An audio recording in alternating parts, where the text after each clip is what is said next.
welcome to Reality Tea Times 2, the podcast where we discuss all the trash reality TV we love to hate. I'm Tanika, and today we're going to be discussing Love is Blind UK. Yeah. So, first things first, before we hop into the episodes, not going to be any hot goss. Obviously, there are not going to be any ads because this is a Netflix binge. And trust me, I binged the fuck out of this. So, at least the first 4 episodes. So, first things first, before we hop into the episode, number 1, Selling Sunset is coming back. It's coming back in September. So, I have seen most of the trailer. It looks really good, y'all. So, of course, we're going to be talking about Selling Sunset in September. So, there's that. Next thing. So we're going to be doing episodes 1 and 2 in this episode. Usually we do 3 episodes, but because this was 4 episodes at first, we're going to split that down the middle and do 2 and 2. So it's going to be 2, just me here with you guys. And then it's going to be me and Ava for episodes 3 and 4. So maybe we could try to see if I can get Sharon on an episode, just because it's, I wasn't sure she's going to be a part of this or not. So we will see how that goes. But without further ado, I think that's all we need to really discuss. The top of the ep. Let's get into the very first episode. It's episode 1 of season 1 of Love is Blind UK. Let's get into it. So, we meet our hosts. Can't remember their names. It is what it is. But they tell us all the usual stuff we're used to hearing from our hosts of these shows. And, they tell us that the pods are now open. So Freddie, first of all, you know what? I'm going to say this blanketed right now. These guys are hot. These guys are hot. The women are gorge. I'm here for this. So he's cute. He's a funeral director. And he says usually telling women that he's a funeral director can kind of be like it just breaks. So he says that his love life has been dead for a while. Hardy har. So he talks to Catherine first, and he's like, when he tells her that he's a funeral director, he's like, don't worry, I'm not going to bomb you or anything. Lord. So she's a dental hygienist, and she loves to go to the gym, and he also likes to go to the gym.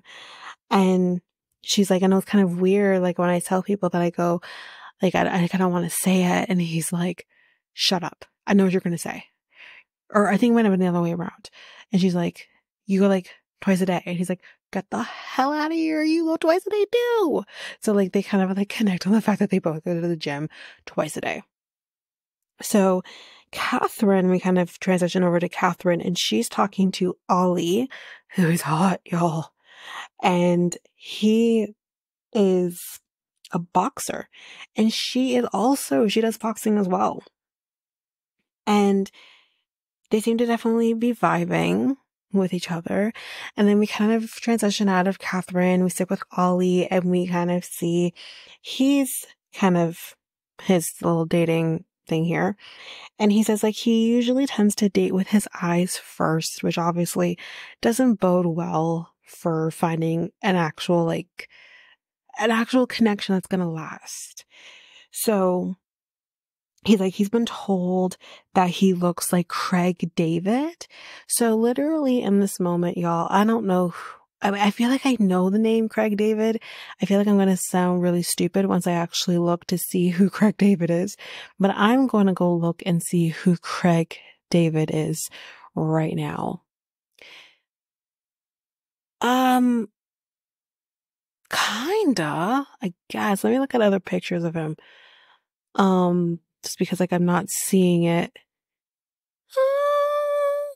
Okay. He kind of does look a little bit like Craig David. Craig David's hot.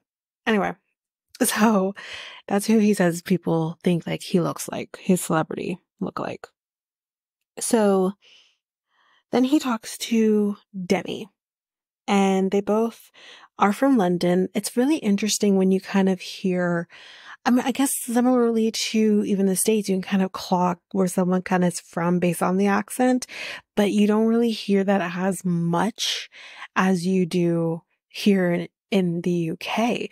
It's interesting because you can literally, like, it's interesting seeing them from the same country, from England, literally saying to each other, oh, I can tell you're from my neck of the woods. Oh, I can tell you're from here or you're from there. Like, it's so interesting to kind of hear them say to each other, like, oh, I can clock. Like, I think you're from my neck of the woods. And this is how it was with Demi and Ollie. And she's like, yeah, London. And he's like, yeah, it's so interesting. And I mean, yeah, obviously, like, there's the different accents depending on where in England you're from. We've obviously seen that with 90 Day UK as well. And it's just so interesting to hear like them being able to clock each other's accents and pretty much where they're all from. It's so cool to see. So yeah, they do that. Demi, if we recall, Ollie mentioned that he was a boxer. So is Demi. What is happening? This is so cool to kind of see like all of these people have similar interests and likes and kind of do all of the same things. Like, I mean, how many people are you going to run into who all like to do boxing or who do boxing? And she seems to do pretty competitively.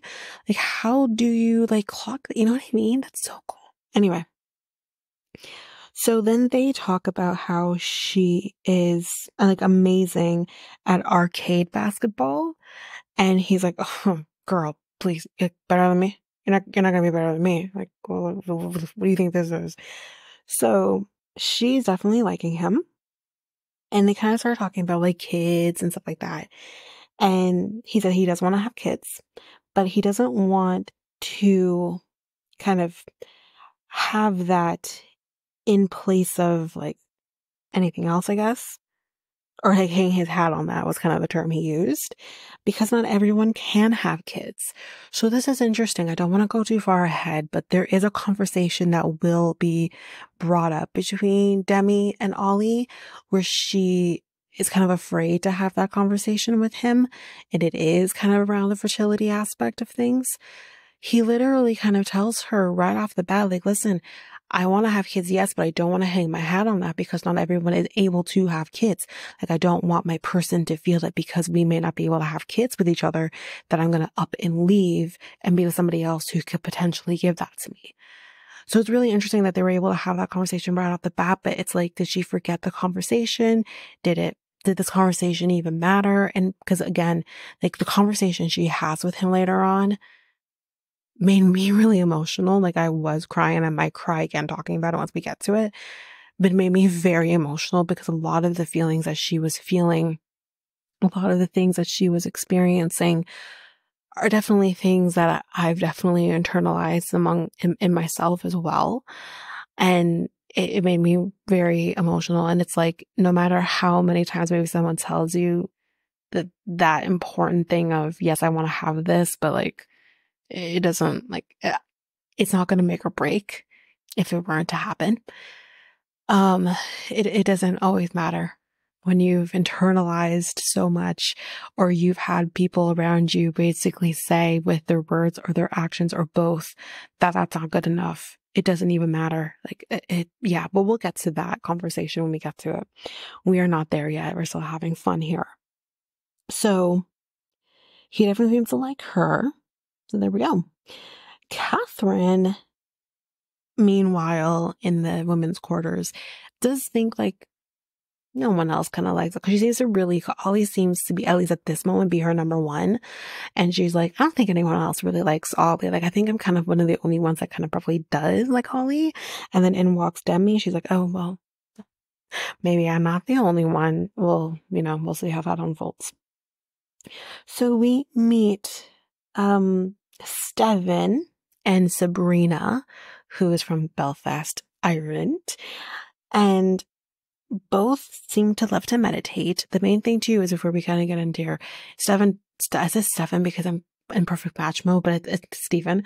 Steven says that he does like he has asked her like, are you okay about relocating? Like, do you want to stay in Belfast? Because I think he lives in London, and she's like, oh no, like I'm fine with relocating. There's not much you can really do in Belfast. I think like there's more to offer, especially job wise in London. So she's perfectly fine with the idea of relocating.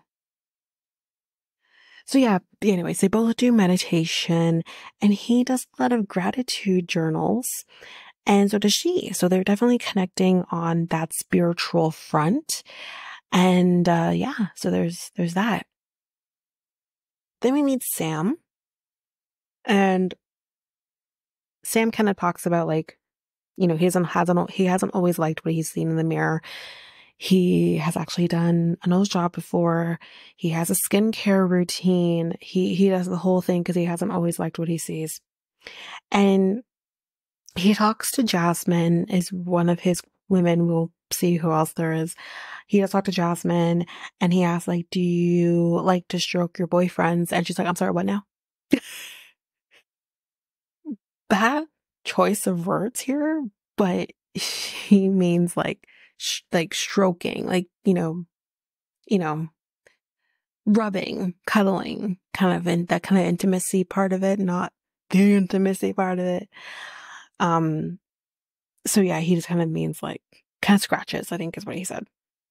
So he tells her, he's like, I just want to be accepted by the person that he chooses for himself. And he's like, I'm like a big kid. And she seems very turned off by him, and we'll kind of see how this one plays out, but she seems very turned off by him. And then we see him talking to Nicole, and she likes to do yoga. And he's like, oh yeah, like, yeah, I've done yoga before. I've done Vikram yoga. And I'm like, oh God, fuck's sakes. I understand that Vikram yoga has definitely gone forward past the problematic person it's named after. But it's so fucking problematic. You know what I mean? Anyways, I'm sure you know. And if you don't know, do some Googling. You'll know. So he's like, if you could look back at your life, say when you're about 90 years old, like what would you see? I think she's what she actually says to him. And he's like, well, like, it'd be like a book, you know? And I'm like, that's such just a basic answer. Everyone's life could be a book. Fuck, my life could be a book. It could possibly be a horror. But we want to hear more, especially if you're talking about a person who you could potentially be like with at the end of this. Like, give me more than my life is a book, you know? Anyway, we do find out that Nicole has actually been married before. So she's done this. She's been here and she's done this, and so she knows what she's getting herself into, potentially, to some extent. But then we see Nicole is going to be talking to another guy, and his name is Benaya. And he says, listen, I'm technically homeless right now. She's like, pardon? And he explains that, like, I don't live on the street. Like, I'm not like homeless. What he does do is that he kind of does like freelance work, and he kind of house sit at places that he would actually be staying in. So that's kind of what would happen. Say like if he has to like house sit for like a week or two, he actually stays in the house and house sits. So, I mean, why not, I guess. It's not something I would do. I feel like that's the start of doing like frogging, but whatever.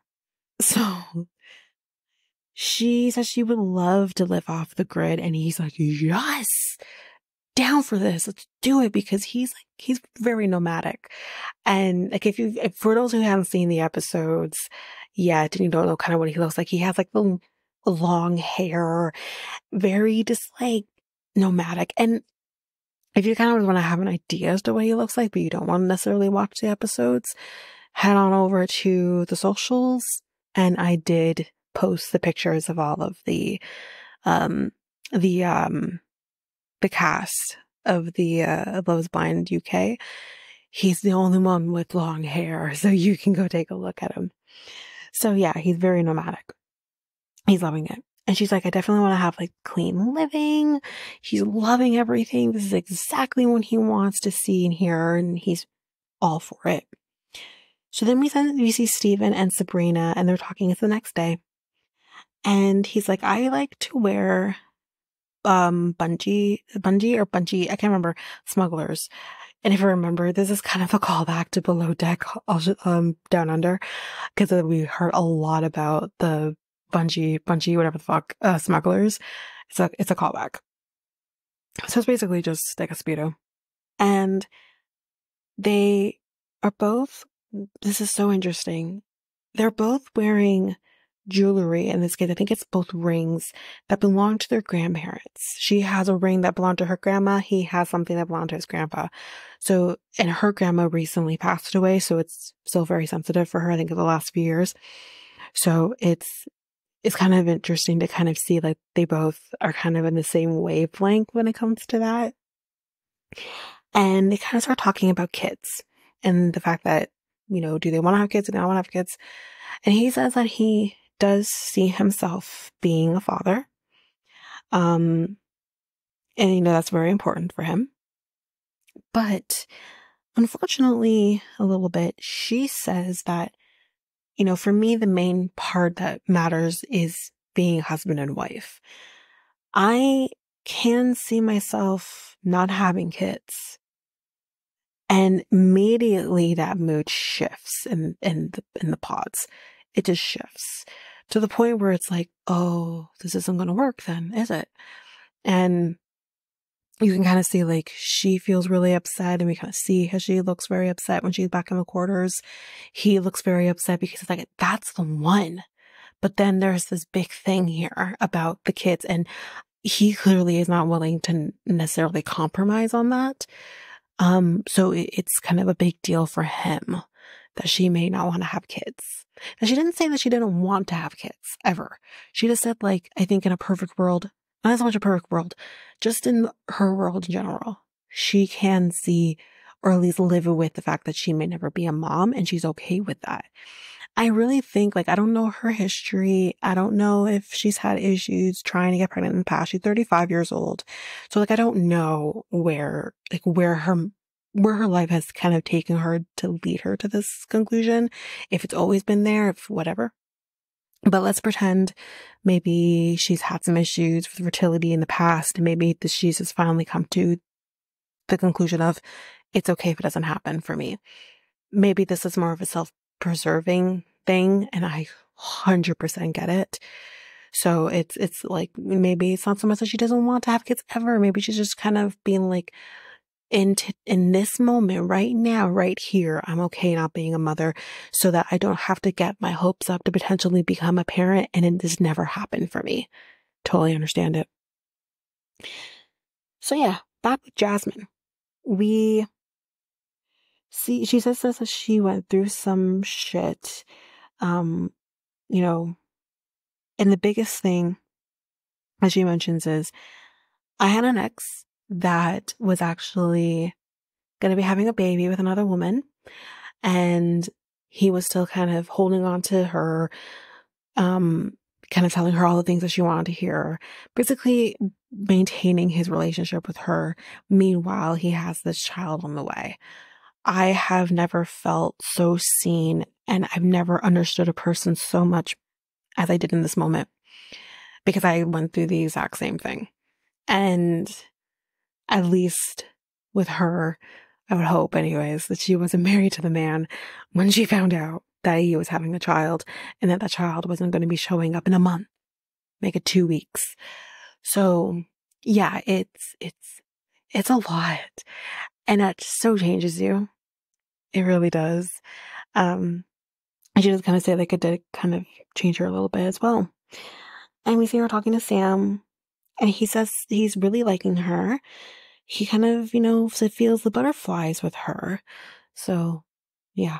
Then we see Benaiah, and he said he's been single since 2012. Well, when you live a nomadic lifestyle, it's a little difficult to maintain a relationship.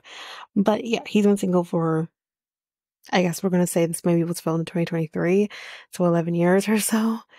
And he's talking to Nicole, And she does ask, like, since you are nomadic, do you kind of see yourself settling down at one time? That's or some point. Because obviously you're here, love's blind. This is about getting married at the end of this, right? Like, do you see yourself settling? And he kind of says, like, in so many ways that no, he's not really ready to kind of to settle in one spot. He would still like to have the freedom to be able to travel. And he kind of maybe kind of puts this fear, I guess, of maybe settling. I don't know if he really sees it as a fear, but maybe this fear of settling in one spot kind of relates back to his childhood. He didn't seem to have a maybe a little bit of a traumatic experience through his childhood. So maybe that's part of the reason why he doesn't settle in one spot or doesn't see himself settling in one spot. I don't know. But that would maybe potentially be an issue for somebody who wants to be a wife to someone who potentially can maybe stay in one spot. So we'll see. In a living quarters, in a living quarters, we have Sabrina, and she's talking about her conversation with Stephen, kind of going badly, and how that's probably definitely been a fear now for her. And they go and they talk in the pods, her and Stephen, and they do just immediately kind of get into the elephant in the room. And he says, "Listen, I want to be a dad. I think I'd be a great dad." And for her, she's like, I just haven't had that want or maybe that need to have kids. She's like, I'm 35 years old. Maybe by the time we decide we want to have kids or whatever, maybe 39, may not be able to have kids at that point, or maybe having kids will be really difficult, or at least conceiving the quote unquote natural way wouldn't be as possible, right? And she says, like, if anything, like I could see myself either doing surrogacy, maybe even adoption. And you kind of at the edge of your seat, kind of hoping, like, is he going to be okay with this? And he is. He says, I'm good. I love that idea of doing that. So then they kind of start talking about their, their relationship with their families and stuff like that. And she mentions that she doesn't have a relationship with her father, or who she believes her father, or who she thought her father was anyways. She apparently mentions to him, like, her father didn't, he kind of vanished off the face of the earth. And when she was about 28, I believe she said, her mom ends up dropping a bomb on her saying, who you think your father is actually not who your father is. Her father was a man who I guess is Italian, and I guess didn't want any part in his daughter's life. I'm not sure. But that's possibly why who she thought her father was, vanished out of her life, which is really horrible. Because all intents and purposes, you're her father. So why would you just up and vanish from her life like that? You know what I mean? She doesn't know who the fuck this other person is. And your anger is misdirected.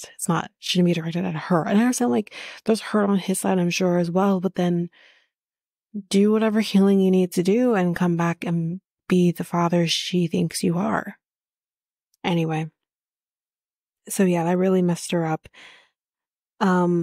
And he mentions that he had a long-term girlfriend who he thought he was going to marry. And he says that one day she got really sick and she had a consultation and they ended up finding a tumor. He said that she fought for her life, and you're thinking, oh fuck, did she die? Well, about 8 months after her diagnosis, she ended up actually saying to him, listen, I can't do this with you anymore. I need to focus on myself, which is heartbreaking for him, but definitely understandable. Like, you can't necessarily focus on a relationship, maybe, and maybe just need to be able to focus on yourself. And it's a lot. So I totally get it. As far as he knows, though, she's alive and well. And he's like, listen, I was okay with our relationship, you know, not surviving, as long as it meant that she did. So that's great. And I wrote here, I really like them together. I think they're good together. So Next, we have Catherine, and she's kind of into both Ollie and Freddie. And she kind of mentions, I think it was to Freddie, that her grandma, her name is Mary, and her middle name is Mary, so she was named after her grandma. And he's like, really? That was my grandma's name. Okay. All right. Weird coincidence, but okay. And then they start talking. He says, like, so what was your grandpa's name? And she's like, Bill. My grandpa's name was Bill. And he's like, shut the fuck up, so was mine. And they're like, oh my God, that's such a weird coincidence. And I'm over here watching the show being like, oh my God, I think you might be related. Seriously. Did we vet? Did we make sure these two aren't fucking related? So weird. Like, I'm sorry, no, if I said to someone like, oh, my grandma's name is this, and my grandpa's name is this, and you come at me and you tell me that your grandparents are also doing the same thing, I'd be like, okay, wait. You know what I mean? So weird. So anyway, Ollie, he just ends up talking to Ollie, and Ollie mentions that he sleeps in the nude. Okay. And she says she kind of like sleeps in like, cute pajamas or whatever.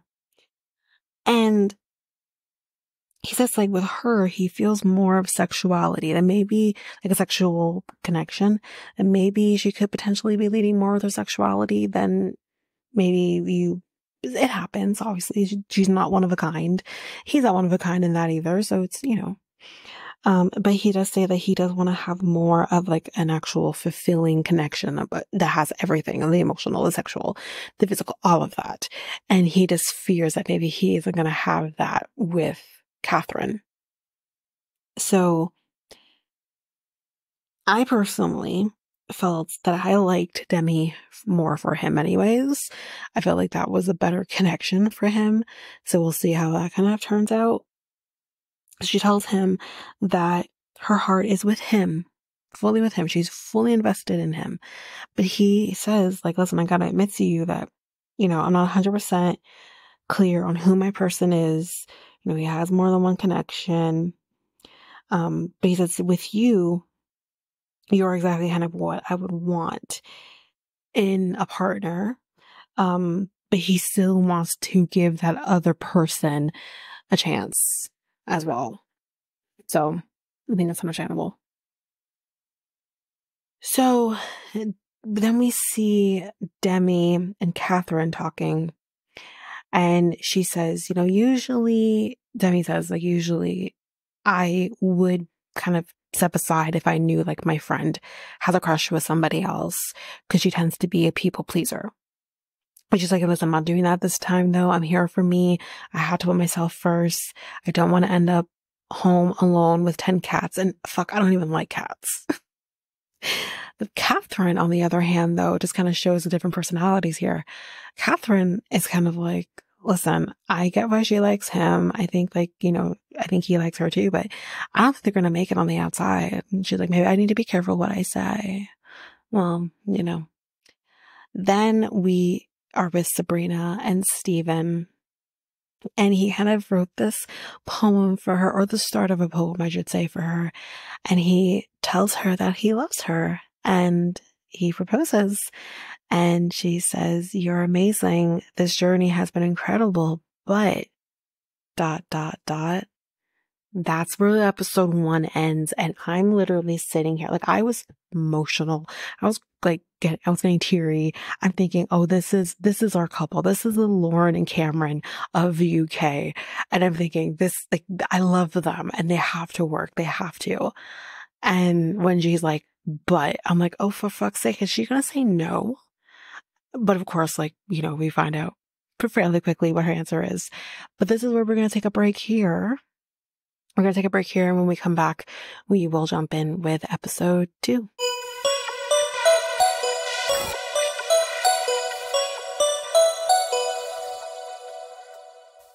And I am back. So let's jump in with episode 2, and this is the last episode for our episode.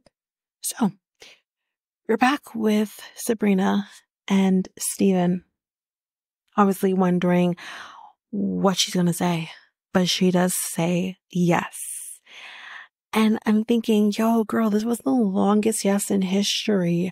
And he says the exact same thing. And he's like, I was on my knee the entire time. She's like, oh shit, maybe I should live with the yes. I'm sorry.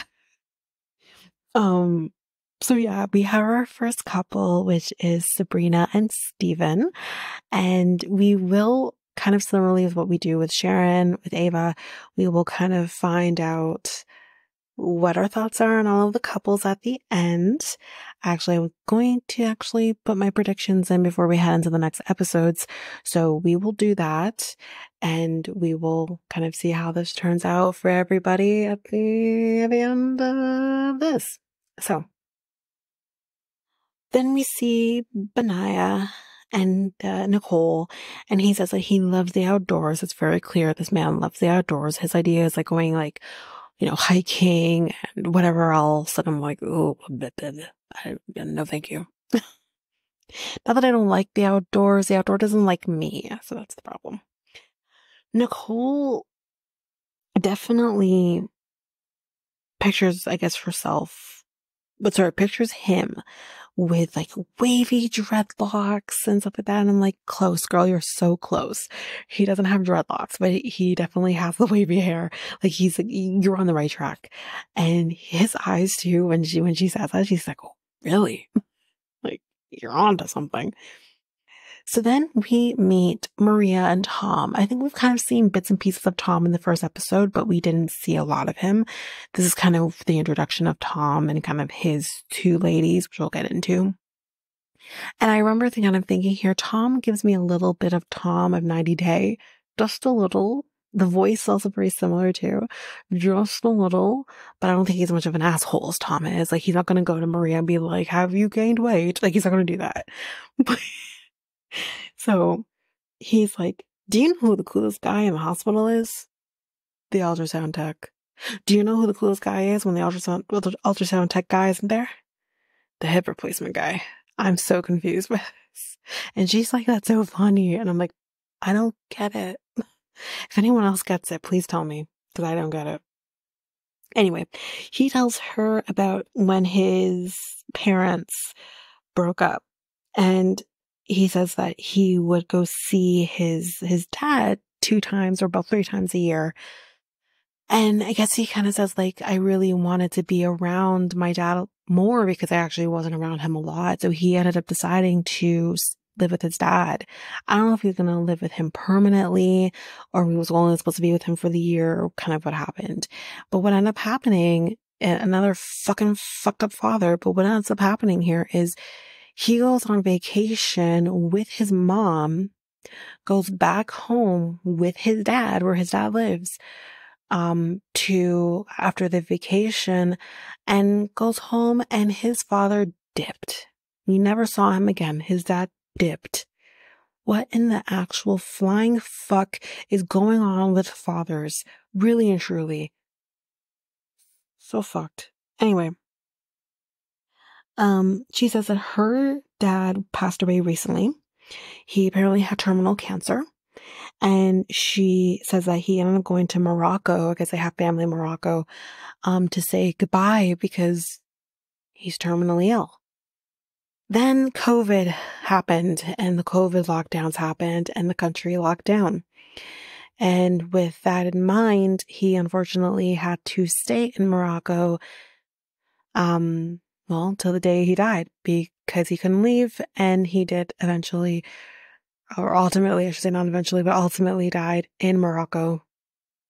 And that obviously left her very devastated because she wasn't able to say goodbye to her father because he died back in Morocco. That's really sad. COVID really fucked shit up for everybody. Anyways, so then we see him talking to Natasha, who is kind of his other woman that he's kind of talking to. And he's likes her too. I find with Natasha, there's not a lot of substance with her in this relationship with him, or maybe they edited it this way. I don't know. But the most we kind of hear about her is that she used to be a little overweight. She says she lost, I can't remember how many stones she said. And again, I don't remember what the equivalent of that is in pounds, but she lost some weight, and she's kind of seen as a skinny girl, and men kind of approach her and treat her like you know differently because of it. That's kind of all we really learn about her. We don't learn a lot about her. Or there's not a lot of substance between them in the same way that I feel with Maria. So we'll see how that turns out. And then we see Freddie and Catherine. They're talking. And he's like, I went to a psychic. And the psychic told me that I was going to get married. And the psychic told me that my wife's name was going to start with C. Dun, dun, dun. I don't buy it. I don't think anyone told him that. Okay. So, he explains that his brother does have Down syndrome. So very similarly to, what was their names in the last season of Love is Blind, US, where she kind of mentioned, the only couple that survived, where she mentioned that her brother was autistic. Very similarly, he kind of says the same thing here, that his brother has Down syndrome. So if anything were to really happen to his parents, kind of the responsibility of taking care of his brother would land on him.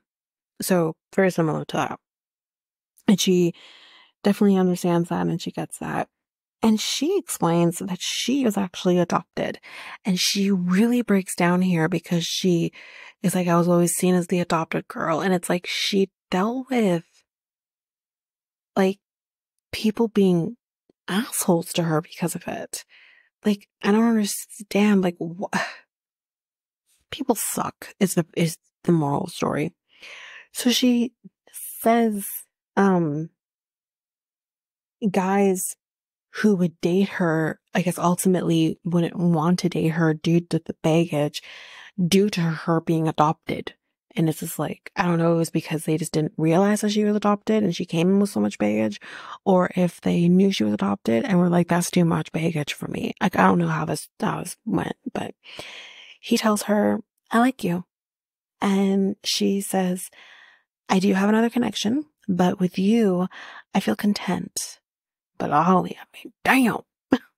That's kind of what she goes to. So she talks to Ollie. Ollie tells her, like, I do wonder if this connection is more of a sexual connection. Like, maybe it's more lust than anything. And he says, I do want to dig deeper. And he also says, like, full disclosure, like, I do have another connection. And in the quarters, he says, like, Catherine is great on paper, but my heart is still pulling me elsewhere. And that elsewhere is obviously Demi, because that's the other person that he's talking to. So we now have a reveal, and that reveal is our first couple, which is Steven and Sabrina. And she thinks that he's bald because he's giving her bald energy. I'm like, girl, you're so wrong. And they definitely like each other. And he proposes with the ring this time. And she gives a faster yes because we don't want to have him on his knee again for a really long time. Well, you just give the longest answer in history. And he's like, listen, I'm all about this. You know what he says? You know what he says? He loves love. He does. So next, we have Jasmine. And she seems to really be into Bobby, although she does have a connection with Sam as well. And Sam likes her, but Jasmine is a little bit unsure, as mentioned. She feels like maybe you're just telling me what I want to hear. And he just gets so defensive. And he's like, well, what am I supposed to do? Am I supposed to give up? What should I say? Like, anything I say is going to be interpreted as I'm doing the most. And she's just going to keep, her cards close to the chest right now. And it's at this point, like she's not picking him. She's not feeling him. She's not believing him. And there's a reason for that. We'll get to it as time goes on. Bobby and her are talking, Jasmine, and Bobby tells a story that he didn't have a relationship with his dad, another fucked up father. So he definitely looked up to his older cousin. And he mentions that one day, I can't remember if he said where he was, but he was out of country. And his mom called him and says, you need to sit. And he's like, just rip that Band-Aid. And his mom basically says the cousin and his fiance died. They died in a drowning accident. I can't even imagine. I can't even imagine that for him. I can't imagine what they went through. It's horrible. I was expecting like a car accident. I was expecting that. So sad. And instead of planning a wedding, you're now planning a funeral. It's horrible. She kind of decides here, Jasmine, that she's going to be cutting things off with Sam. She's done with this. She knows she wants to be with Bobby, and that's that. So then she talks to Sam. And he's like, listen, I kind of want to break things down with you. I want to open up with you. He kind of is going into this conversation thinking he has this opportunity to break down the walls and kind of move forward in their connection. Meanwhile, she wants to break shit off. And she tells him as such, she's like, my other connection is stronger. So yeah, he's like, it's fine. It's cool. It's cool. He's over it. And he's pissed. And he goes back to the quarters and he says, she gave me 30 seconds before she broke it off with me. And he then says, it's okay, I had two girls. Now I just got one. Pickers can't be choosers. Let me repeat. This fucking guy literally says beggars can't be choosers. The last thing that I want is to hear that the man that I'm potentially going to be engaged to refer to his second quote unquote option as beggars can't be choosers. That just goes to show what happens later on, which I don't think happens in this episode, happens in the next one, or the fourth episode, Cameron's episode, is so true. So true. We won't talk about it yet.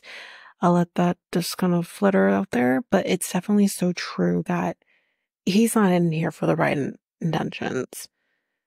And so, then the next day, I'm assuming it's Ollie's birthday.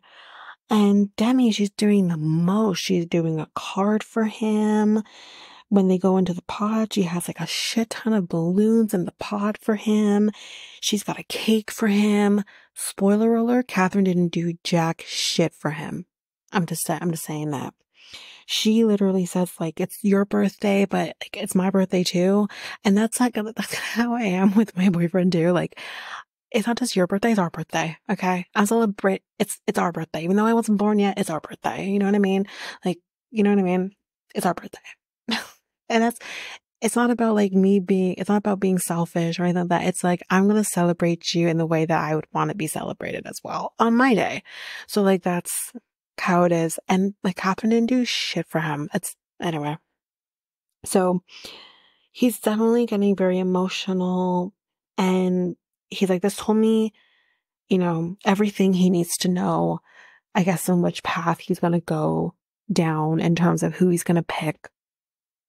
And Demi goes back to the quarters and Catherine's like, maybe I need to step back from this. Cause clearly like she's really into him. Maybe I need to step back. So Catherine and Ollie talk, and he's going into this basically ending it with her.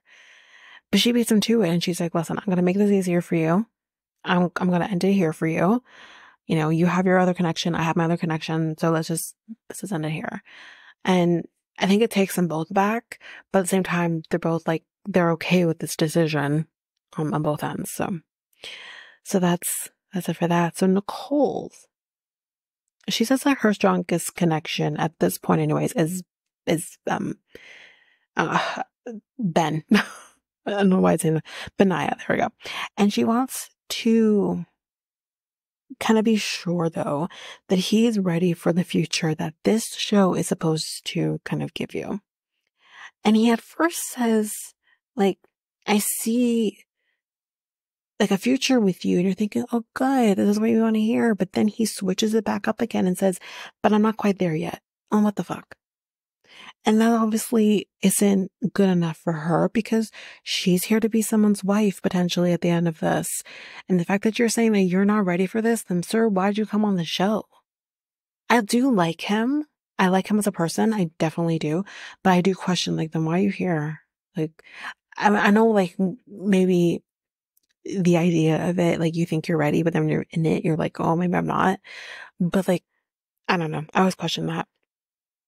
So then Bobby and Jasmine, and he reads a poem to her, that he wrote. And then he gets down on a knee and he proposes, and she says yes. And she says, it's been you all along. And that's true. It's never been Sam. It's never been Sam.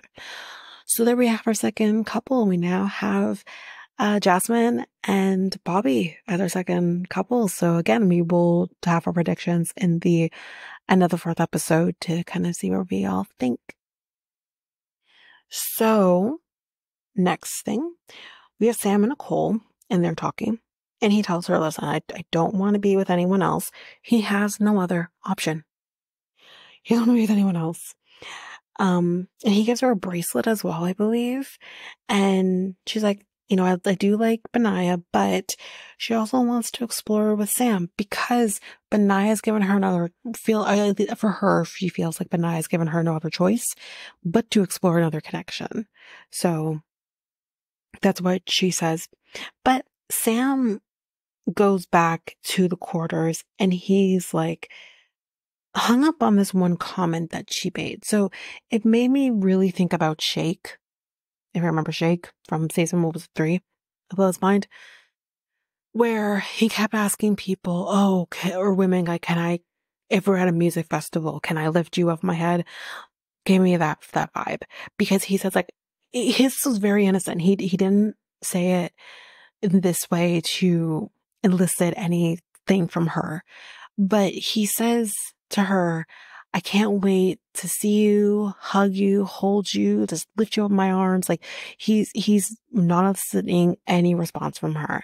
But she says to him, and I'm curious as to why she said this to him, but she says to him, oh, maybe you won't be able to. Oh, maybe I shouldn't say that because then that's kind of giving you an idea of what my body type would be. Which technically that's not giving him any idea what your body type is, because she's not a big girl. She probably has some chunkiness or whatever, because, black girls do. But, like, she's not, like, a big girl. So I don't understand where those are coming from, but she kind of stopped herself and made that comment, which then made him think that she might be a bigger girl. And in the quarters, he's like, oh, I don't care if she is or anything, but it was just an odd thing. Well, clearly you do care, though. Just at the thought that she might be. You care that she might be a bigger girl. So he's very hung up on this, thinking, oh my God, like, is she a bigger girl? Am I maybe not going to be physically attracted to her because of that? Like, it very started off very innocently, but then turned into very much a Shake situation. And it was not great. And Benaya is hearing all of this. And he's like, listen, it may not be me at the end of this, but he feels this need to protect her. So he is talking to one of the guys, and he's kind of saying, like, I feel like I need to protect her. I feel like I need to say something, but maybe I shouldn't say something. Like, I don't know. And they tell him, if you feel a need to say something, then say something, right? So they talk. And I think she's going to start by letting him down easy here and kind of more focus on her connection with Sam. But he kind of says, listen, I need to tell you something. He starts off by saying that he wants to have this connection with her. He definitely feels like he could have a future with her, which I'm not necessarily debating that maybe he is telling the truth here. But I do wonder if he's saying this because he feels like he's under the gun and he doesn't want to lose her. So I don't know. I can speculate. It's what I do. But he does eventually then go into telling her, not like fully everything that he heard, but at first he's very hesitant. And he's like, fuck, I don't want to do this. Fuck, I don't do this. Like, I don't want to ruin, people's lives. Like, I don't do this. Like, he's very much like, I'm not like this. But he does eventually say, listen, I don't know. Like, I know your other connection is Sam, first off. I know it's him. And he's like, he keeps saying like, this is really tough. I don't want to do this. I look like I'm sabotaging. And she's like, listen, can you please just tell me? And he's like, I don't think that he is here for genuine reasons. And that's where we end episode 2. And I guess we will see how that turns out in episode 3 and 4 when we talk about it with Ava. But yeah, it's interesting. It's interesting how this conversation will play out over the next couple of episodes. But until we can get to that, we're going to end this here. Again, you will be getting episodes 3 and 4. I'm hoping to get that out to you tomorrow. It depends on, because I am going to be recording 2 different episodes tomorrow. We're going to be recording this episode, 3 and 4 of this episode, and we're also going to be doing HEA with Letitia as well. So I'm hoping that I can get this to you by tomorrow, but at the very latest, it'll be Friday morning. But yeah, that is it for this episode of Love is Blind UK. So if you like what you heard, please rate, review the podcast on either Apple Podcasts or Spotify. Also, don't forget that you can also share us with everyone in your life if you really love this. And I do want to read those reviews. I'm definitely getting 5-star ratings, but I want to read those reviews. So send me those reviews and I will read those 4 and 5-star reviews on the podcast. Also, we're on every one of your favorite podcast apps. Every one of them, including you can find us on YouTube at Reality Tea Times2. If you want to connect with us, you can do so by going to either Facebook or Instagram at Reality Tea Times2. You can also find us on Twitter, TikTok, Reddit at Reality Tea Times2 Pod. We also have our email, which is at realityteatimes2@hotmail.com. Definitely want to hear from you guys. And we also have our new website where you can listen to all of these episodes. You can review the podcast on there as well. You can connect with me in any way, all the stuff. It's all there, and you can find me there at www.realityteatimes2, all spelled out, .podpage.io. It's there.